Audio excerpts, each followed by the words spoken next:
le meurtre odieux et injustifiable de Bilal Kissi et d'Abdelali Makioué a déjà suffi à susciter l'indignation, mais les autorités algériennes vont encore plus loin en prolongeant le calvaire de la famille Makioué.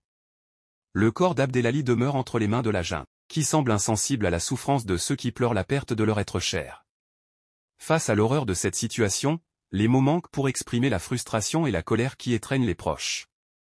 Le 29 août dernier, la famille Makioué a été frappée par le destin tragique d'Abdelali, tout comme Bilal Kissi, lorsqu'ils se sont perdus en mer, en compagnie de 2 autres proches, sur le territoire algérien près de Saïdia. Cependant, alors que le corps de Bilal Kissi a été retrouvé par un pêcheur dans les eaux territoriales marocaines et qu'il a reçu une sépulture digne jeudi dernier à Bnidrar, près d'Oujda, le corps d'Abdelali Makioué reste emprisonné en Algérie. Dans une réaction officielle accablante, le ministère algérien de la Défense a admis le meurtre le dimanche 3 septembre, déclarant dans un communiqué que le mercredi 30 août 2023 à 17 h, lors d'une autre patrouille des gardes-côtes, un cadavre masculin non identifié a été repêché, présentant des traces de balles.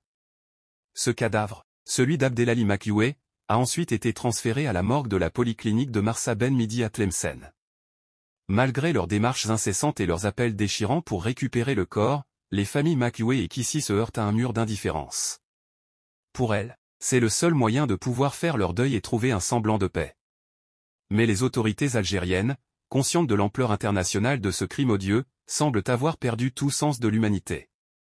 Elles s'adonnent à toutes sortes de manœuvres dilatoires, allant même jusqu'à rançonner la famille dans leur quête désespérée de justice. Il est révoltant de constater que les autorités algériennes osent extorquer une somme considérable à la famille endeuillée.